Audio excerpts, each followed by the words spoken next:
La 4G Batelma vous présente Ni Vava. Retrouvez vite vos outils disponibles chez notre showroom et site internet www.batimax-mada.com. Batimax, la qualité au meilleur prix. Manulchanao ni Fampalalambavao. Le pack Gold incluant l'internet 4G en illimité, plus 35 chaînes TV à 189 milliards seulement, le box Wi-Fi et le décodeur sont offerts. Blue Line. Manulchawanao ni vaovao.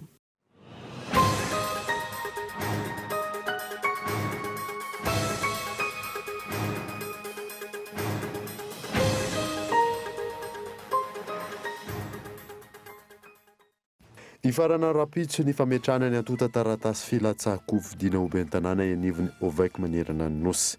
Maro amin'ireo kandida no nanatra izany androany noho ny fahasarotan'ny fikarakarana ny antota taratasy. Nilamina tamin'ny ankapobeny ny fihaviany any Paparay Masina teto Madagasikara araka ny tombanezaka nataon'ny mpitandron'ny filaminana sy ny teo anivon'ny fiadidian'ny Repoblika. Taorian'ny taxi be eto Antananarivo renivohitra adomboka ny faran'ny volana septambra ho avy izao ny fametrahana GPS amin'ireo taxi borosy mampiasa ny lalam-pirenena faharoa sy fahadimy. Tanjona ny ampiena ny lozam-pifamoivoizana sy ny firosoana amin'ny tsara kokoa. Ny tantaran'ny Muraille de Chine indray no entina aminao anatin'ny fampalalam-baovao androany. Ny antsipirin'izay izay hitanao amin'ny tapany faharoa ny vaovao. Eo amin'ny maresaka iraisam-pirenena feno 20 taona katoka androany trangana asa fiamporoana ny 12 septambra tany Etazonia. Tao anatin'ny adiny 2 latsaka asa fiamporoana efatra no seho nandritra io andro io. Ny andidin'ireo avetrany ala.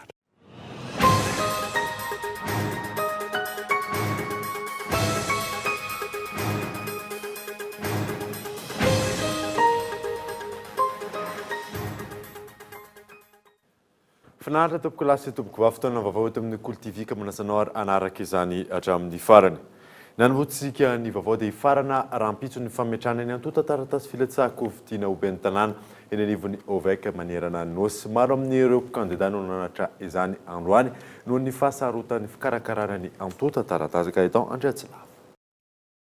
Raha ny lalàna izay mifanaraka amin'ny tety andro navoaka ny seni, ifarana rampitso ny fametrahana ny antota taratasy filatsahako vidina ho ben'ny tanàna iny amin'ny OVEC manerana ny nosy.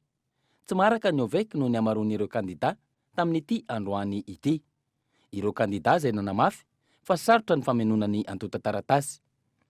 Ho an'ny OVEC Antsimondrano manokana izay ahitana komunina misy 420, ny ray amin'ireo no mbola tsy nahitana kandida nanatitra dossier. Aloha ny andro farany ametrahana ny dossier, 2 zao nisan'ny dossier voarainay eto amin'izao.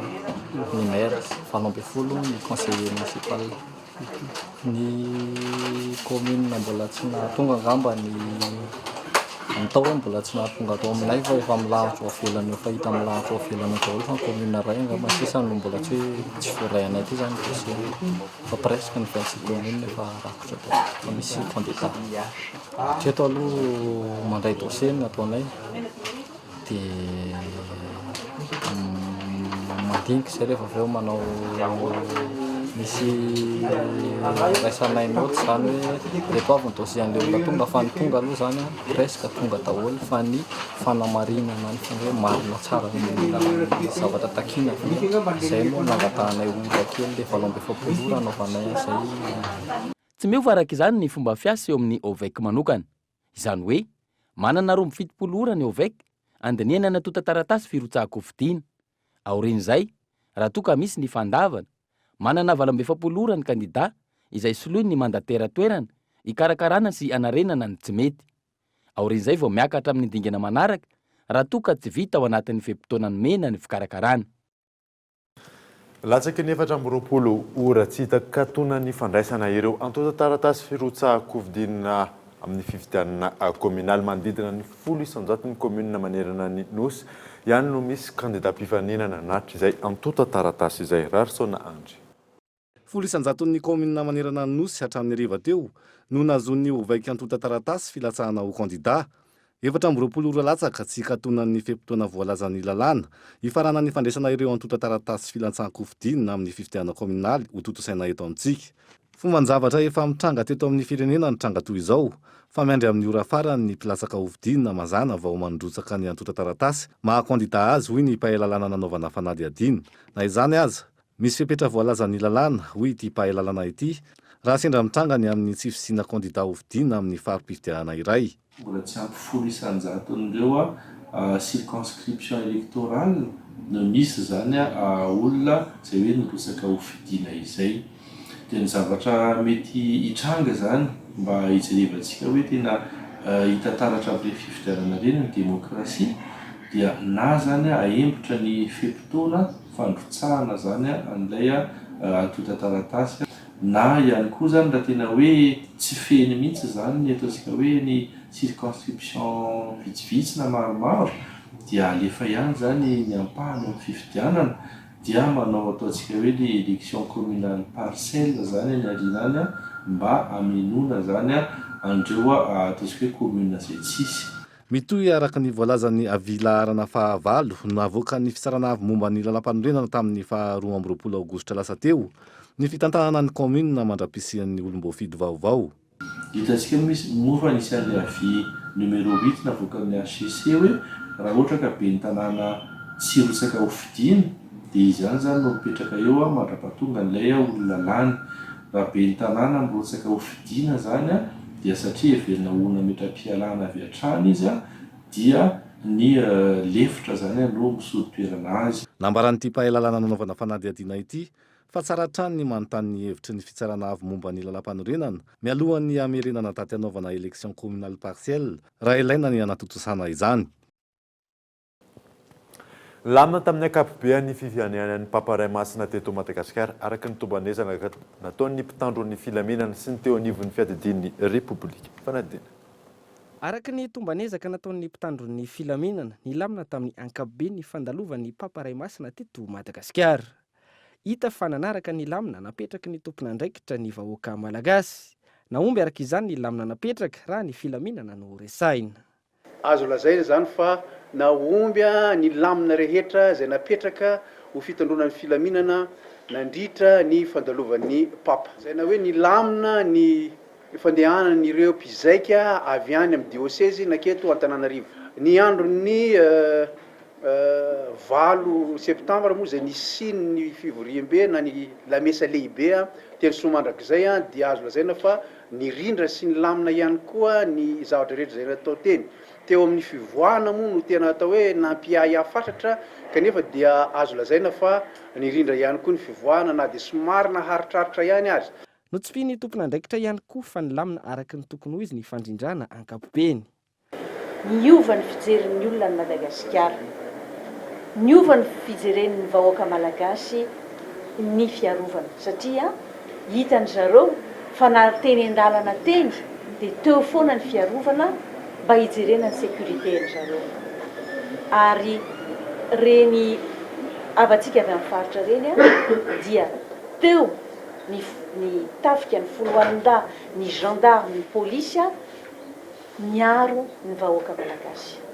Miova koa zany le fomba fijery hoe malagasy mahavita zavatra goavana. Malagasy dia seho fa mahavita izy zavatra goavana ary zavatra goavana oreharehan'ny firenena malagasy. Mbola itoy ary amafisina ny ezaka fitandronan'ny filaminana manerana ny nosy raha ny fanazavana hatrany. Ho an'ny eto andrenivohitra manokana itoy hatrany ny fampiasana ireo caméra de surveillance amin'ireo toerana stratégique.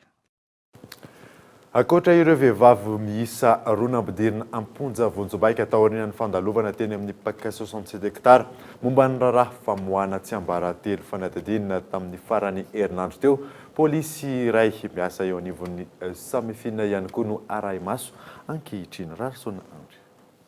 Vehivavy miisa roa, ny iray vadin'ny ministra ny filaminam-bahoaka teo aloha Anandra Norbert, ny iray vehivavy vadina polisy miasa eo anivon'ny samifina ihany no nampidirina amponja vonjomaika no ny famoahana tsy ambaratelo ny fanadihadiana teny anivon'ny samifina.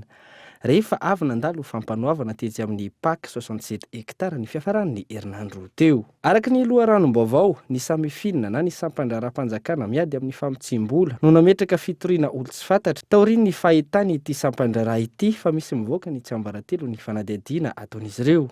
taorian'ny fanadihadiana nataon'ny zandary no nahafantarana fa ireto vehivavy roa ireto no mampiasa ny tsiambaratelo ny fanadihadiana ataony samifinina ka manantona ireo olona ahina ho mamotsy volo eto amintsika ary mitaky vola be amin'izy ireo hotakalo ny fampitsaharana no mety ho fanenjehana azy ireo manoloana ny fitsarana. Isan'ny voaroroy amin'ity raharaha ity ihany koa ny polisy iray mpanao fanadihadiana ao amin'ny samifinina izay vadiny iray amin'ireo vehivavy nahiditra mponjavonjo maika ireto ihany koa. Miandry ny fahazahon-dalana avy amin'ny tompon'andraikitry ny polisy pirenena ny mpanao famitorana vao afaka manadiady ity polisy ao amin'ny samifinina ity raha ny loharanom-baovao voaray hatrany.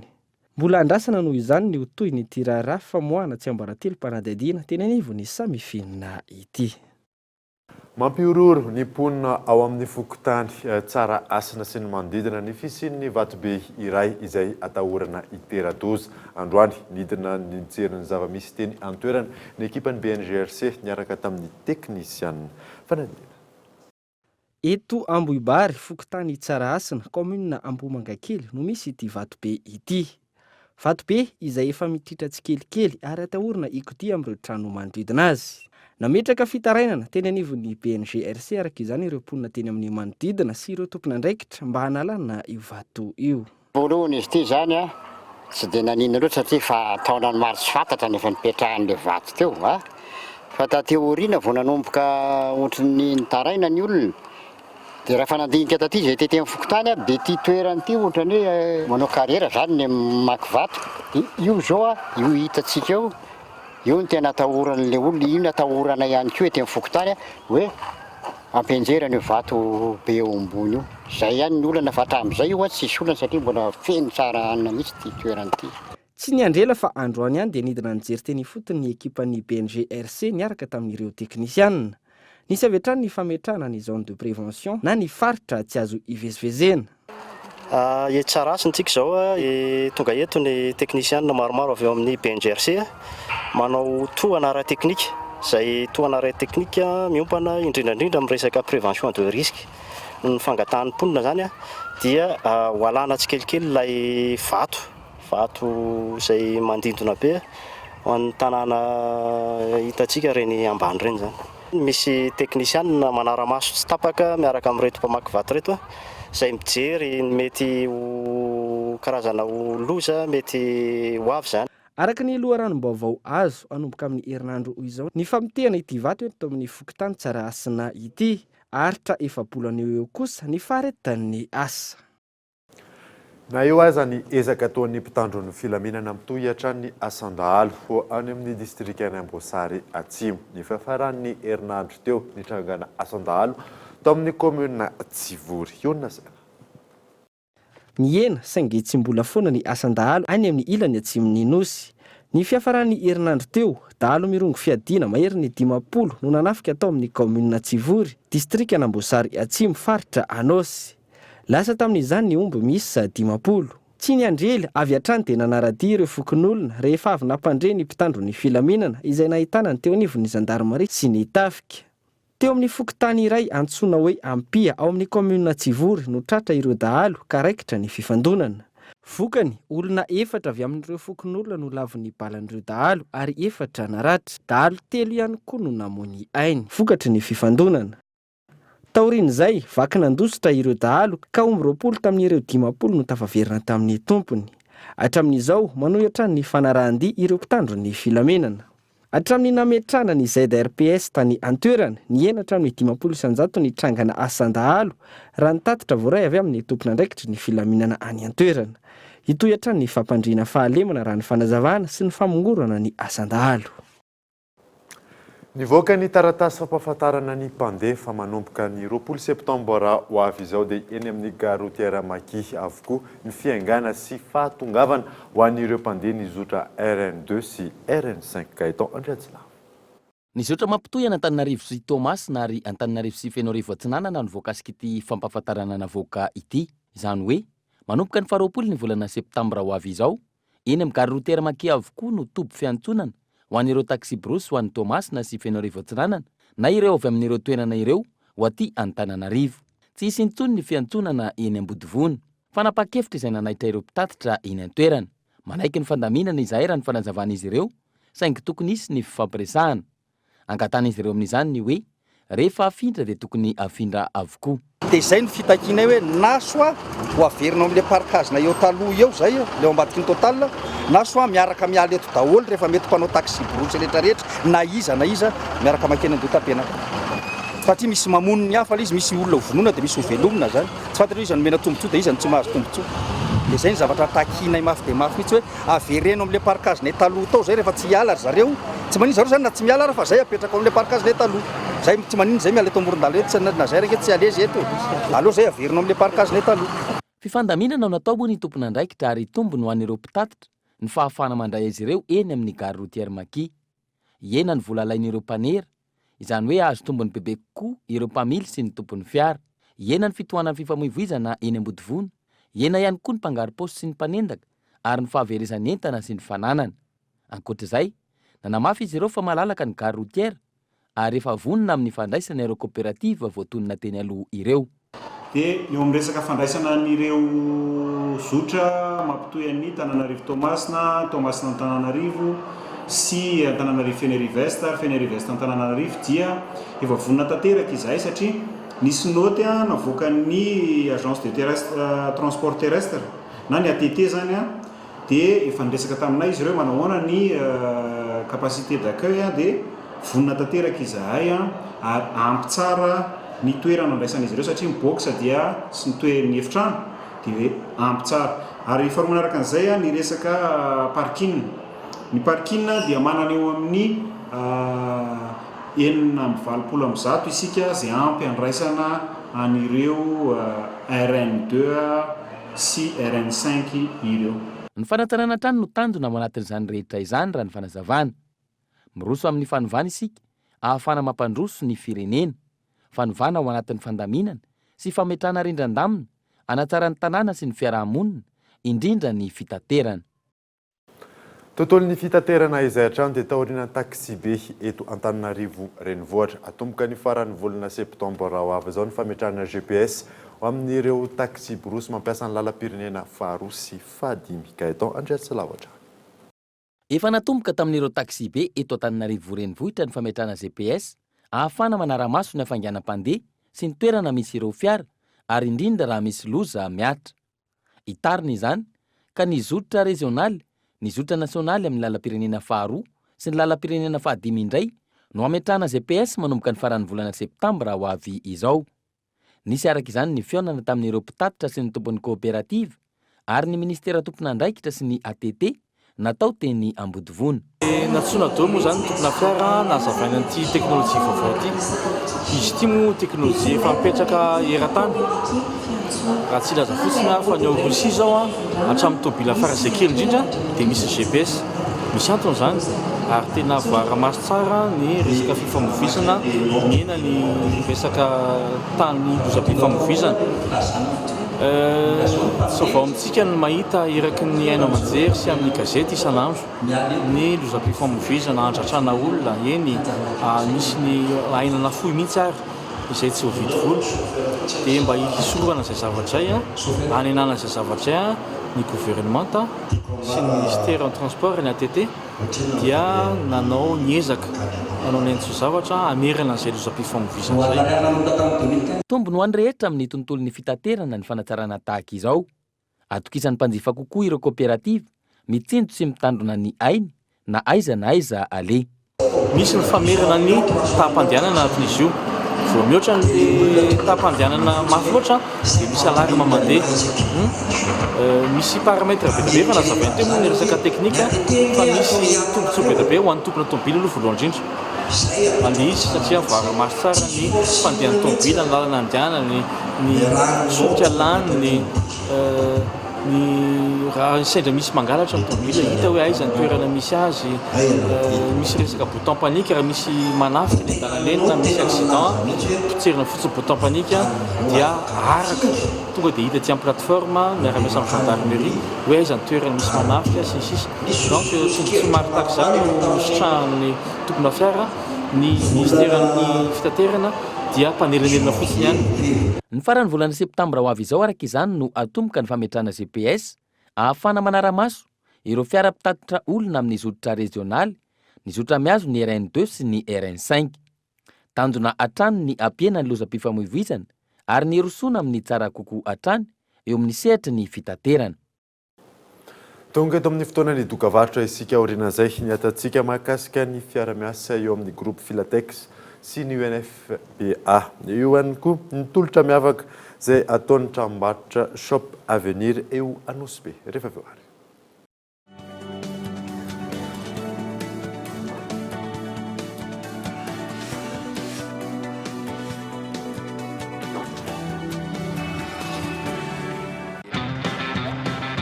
Oui, appel vers tous les opérateurs.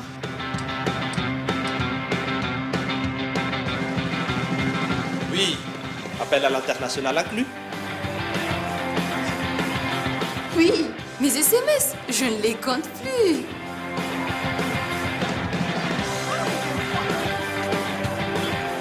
Et oui, Internet à la vitesse 4G. 0,5 arrière par seconde vers FAF et Club First. 1 arrière vers Telma et 3 arrière vers les autres opérateurs. Vous aussi, soyez First. À partir de 10 000 arrières, First Premium. Et découvrez toute la gamme First sur www.telma.mg ou rendez-vous en Telma Shop. Telma, sa que numéro 1 Malagasy.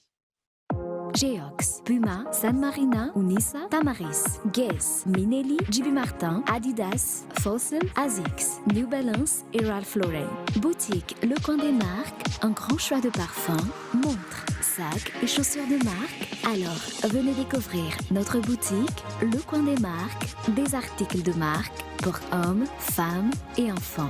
Le Coin des Marques, à Faravouch, téléphone 033 71 848 68. Nouvel arrivage chez Géant du Meuble. Innovez votre intérieur avec nos chambres à coucher, design et tendance. Chez Géant du Meuble, un large choix de salons vous attend.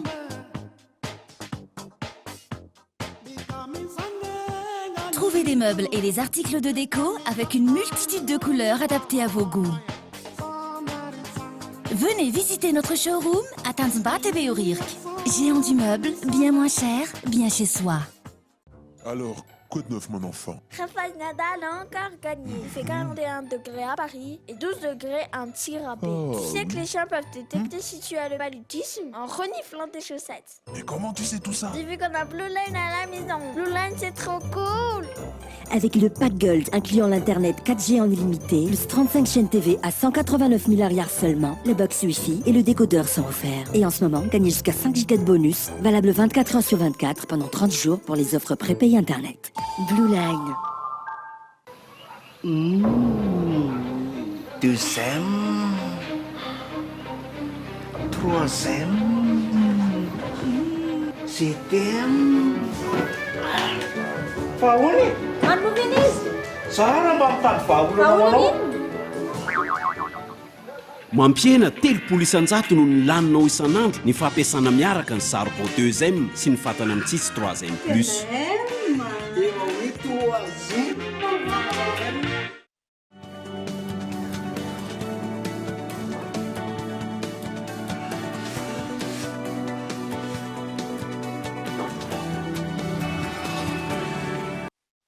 Veneto amin'ny fampalalam-baovao isika. Tontolon'ny fahasalamana dia mihabetsaka ireo tanora tratra ny aretina ara-pananana eto Madagasikara, miteraka olana amin'ny fitsaboana ny tsy fisahin'ny maro miresaka ny fisiany izany. Miantarandriana. Mahery ny retam-pitrisa ireo tratry ny aretin'ny fitaovam-pananana maneran-tany, araiky ny antotanisa avy amin'ny OMS na ny Organisation Mondiale de la Santé farany. Maneto Madagasikara, miamitombatra ny tanora tratran'izay, isan'ny mampirongatra ny aretina ny tsy fahasahiana miresaka ny momba izany. Satria izy io sarotra be na amin'ny fomba antsika zany tsy mifampiresaka an'io mihitsy ao an-tokantrano. Ohatra ny tabo izy tanora garantie moa namoakany tsy mifampiresaka amin'ny ray aman-dreny. Tsy hitany zany izay hitantarany azy. Efa misy ihany amin'ny fianarana, amin'ny école, amin'ny science mianatra ny kely le fitaovam-pananana. Fa tegna tsy afaka miresaka, resaka relation sexuelle zareo na an-trano na amin'ny fa amin'ny namana regny. Misy problème nefa dia mifanomeme torohevitra any izy sambizy fa tsy fantany tegna izy ndraindraiky ny tanora vavy manko tegna tratra ny voka aloha be igny tonga dia fa mionona amin'izay fa tsy sady tsy miasa tsy manohy fianarana tsy zarizary asa hita tsy mavely tegna fidy dia tsy afaka tegna mandrehandraikitra maha olo-pirenena. Miainga amin'ny fanentanana no afana mampiaino io araka ny fanazavana trany hatreny an-tokantrano fampianarana ary fiarahamonina ny tokony isin'izay. Ny fihaonana izay ataonay androany moa zany dia mizara roa lehibe. Ny voalohany dia fanombohan'ny fanentanana momba ny fahasalamana ara-pananahana ho an'ny tanora. Izay zany zavatra ho ataonay voalohany eto satria fatantsika moa fa mbola betsaka zany ireo tanora no mbola tsy tena mahafantatra hoe ahoana marina moa le hoe fahasalamana ara-pananahana. Dia hoy zany hetsika maro samihafa izay ho ataonay miaraka amin'ny mpiara-mombonantoka maro samihafa anentana ny tanora amin'izany resaka hoe fahasalamana ara-pananahana izay. Tapany faharoa kosa dia fanofanana an'ireo tanora hoe inona marina moa ny atao hoe miraleta sy ny fahasalamana ara-pananahana. Ohatra hoe tafiditra ao anatin'izay ny voaka loloatra izay tsy niriana manjoan'ireo tanorantsika ireo. Ao anatin'izany koa ny fanambadiana loloatra, ao anatin'izany ny fahadim-bolana, ireny sehatra rehetra ireny zany dia ho ampianarintsika ny tanora daholo. Ankoatra ny fikorontana ny fahadim-bolana, aretina momba ny fananahana maro mahazo ny vehivavy ihany koa ny chlamydiose, gonorrhée, syphilis. Mahery ny 500 tapitrisa no tratran'izay maneran-tany raha ny antontanisa hatrany. 70 ka hatramin'ny 80% ny aretin'ny fananahana ihany koa no tsy ahitana singa fahafantarana na symptôme. Nisy tamin'ity androany ity ny atrikasany resana ny kasika ny tanora sy ny aretina ara-pananahana. Totosa androany teny Tanjombato ny fifanaovan-tsony mpiara-miasa eo amin'ny groupe Filatex sy ny UNFPA. Fiara-miasa izay miompana amin'ny fanabeazana ara-pananahana eny anivon'ny CEG sy ny lycée. Fanadina. Na eo aza ny voalaza ny lalàna momba ny fanambadiana mialoha ny 7 taona, mbola ambony ny tao ny Madagasikara satria mahatratra 700 ny vehivavy no manambady mialoha ny mahafeno taona azy. Fanambadiana aloloatra izay miteraka voka aloloatra ihany koa raha ny fanadihadiana nataony MCS. Vokatra io ambony ny tany fialan'ny vehivavy an-tsekoly izay misy fiatraikany eo amin'ny lafiny ara-tsosialy sy ara-toekaren'ny firenena. No ireo antony ireo sy ho fandraisana anjara hatrany amin'ny fampandrosoana ny firenena sy ny vahoaka ao aminy, iara-iasa amin'ny UNFPA ny groupe Filatex amin'ny fanabeazana ny tanora ka kendrena manokana amin'izany ireo eny amin'ny CEG sy ny lycée. Raha tonga nandondom-baravarana tao aminay zareo avy amin'ny UNFPA dia hitanay hoe mifanaraka amin'ny vinan'ny groupe Filatex ny zavatra andresana. Anohana ny programma ny UNFPA zany mba anenana ny risque rehetrarehetra mba hahalalany zanatsika hoe ohatrany ahoana zany resaka vie sexuelle, inona ny risque raha miditra amin'izany, inona ny zavatra rehetrarehetra miandry azy ao ary anisan'ny vokatry ny tsy fahalalana ohatr'izay koa nefa ao anatiny ihany koa mitarika ny le fistule obstétricale io satria mety kely le zaza dia efa be voka dia lasa tratrany le tritra le tataviany rehefa le be voka le piterahana zany etin'le tsy fahaizana dia nefa fantatrareo tsara fa vao ilikiliky ny vehivavy izay tratrany fistule obstétricale io eto amin'ny fiarahamonina. Mitentina 720 sy 904 alina dolara ny teti-bola atolotry ny vondrona Filatex izay ho tantanin'ny UNFPA amin'ireo asa fanampina ny mpiarabelona voalaza etsy ambony ireo. Ny ao anatin'izay vola izay zany dia fampianarana ny ankizy ny tanora ao amin'ny CEG dia lycée amin'ny Ivandry, Ampefilo, Ambatolampy tsy mahafotsy dia Talatamaty. Ireo zany no toerana voakasika izay ny amin'ny resaka fampianarana momba ny fananahana angambany amin'ny teny gasy. Ny momba ny le opération le resaka fistule indray 20 andro ireo vehivavy ireo nitazomina ao amin'ny HGRA. Olona sahirana matetika voan'ilay fistule dia tsy ampy sakafo, tsy manana moyen izy manaovana an'izay sakafo izay dia le sakafo izay zany no etoana ao anatin'izay montant izay mandritra ny 20 andro dia sady fampianarana andry zareo hoe ohatrany ahoana ny fomba fisakafoanana mety hiara-pahasalamana mba hampabon rétablissement anazy sy entiny mandeha dia miatrika ny fiainany indray rehefa miala ao amin'ny hôpitaly izy zany. Mitohy hatrany ireo asa hafa iandreketan'ny vondrona Filatex raha ny fanazavana hatrany isy ny fampandrosoana maharitra eto Madagasikara. Lafim-baovao hafa kosa indray dia tolotra miavaka no atolotry ny tranombarotra Shop Avenir eo Anosibe amin'izao fotoana fidiran'ny mpianatra izao. Ankoatran'ny fitaovam-pianarana izay natao varoboba, misy ihany koa ny tombola maimam-poana ho an'ny ireo manjifa mihoatra ny 2 alina ariary. Miantarandriana. Manao varoboba ny resaka fitaovam-pianarana rehetra amin'izao fotoana ny fidiran'ny mpianatra izao ny Shop Avenir, tranombarotra eto Anosibe ampitany assurance mama. Hita eto avokoa rehefa fitaovana ilaina amin'ny fianarana. Araka ny fanadihadiana afa-po amin'ny vidiny sy ny kalitaony entana avokoa ireo mpanjifa. Ny aty amin'ny Shop Avenir moa zany ahitantsika ny fourniture scolaire rehetrarehetra, zany hoe misy ny cartable, ny article madinidinika rehetrarehetra. Eo ihany koa moa zany ny différence de prix amin'ny mpivarotra sasany toy ny any Beoririka, eny Analakely, fa aty zany mahafa-po kokoa no mahafeno ny zavatsy ilaina rehetra ary hitady daholo ny ilaina na zazavavy na ho an'ny zazalahy, hady daholo ny tanany rehetrarehetra. Ny hitako teto amin'ny Avenir Shop zany dia mora ny cartable sady tsy sahirana mivezivezy zany zay hoe makatsina makaroa fa hitanay teto daholo zany ny fitaovan'ny mpianatra rehetrarehetra sady ny prix zany mirary ny prix andry zareo. Entina hitsinjovana indray aman-dren'ny mpianatra amin'ity taom-pianarana ity no antony nanaovan'izao varoboba izao. Tsy nampiakarina noho izany ny vidin'entana. Karazany maro no hita ety an-toerana, isan'izany ny kitapo, cahier, stylo, gourde, trousse, crayon de couleur sy ny maro hafa.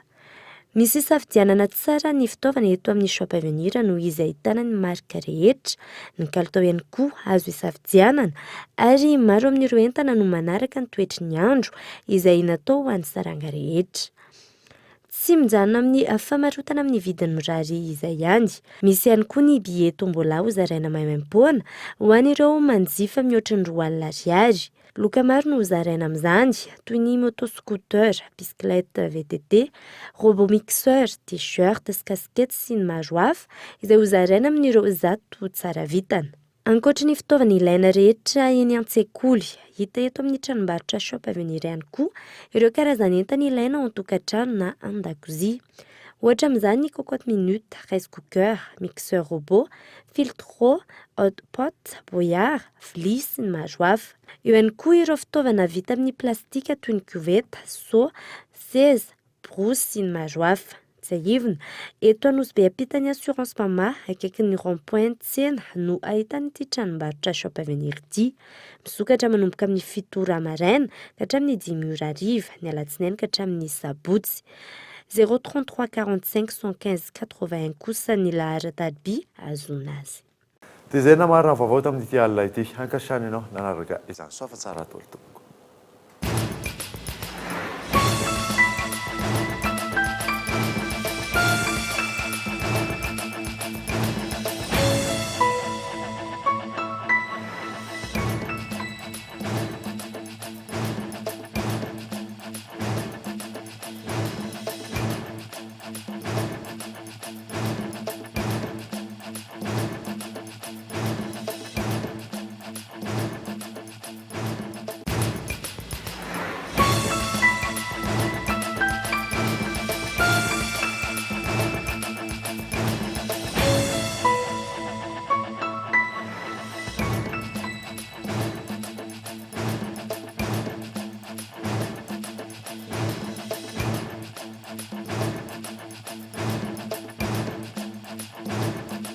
Le journal vous a été présenté par le Pack Gold, incluant l'Internet 4G en illimité, plus 35 chaînes TV à 189 000 ariars seulement, le box Wi-Fi et le décodeur sont offerts. Blue Line. Les groupes électrogènes CGM 100% italien avec moteur original. Puissance à partir de 10 kVA. Garantie 1 an. SAV de qualité. Fini les coupures. Soyez autonome. Batimax, la qualité au meilleur prix. Nanulcha Noto ni Fampalalambaovo. La 4G by Telma vous a présenté Ni Vavo.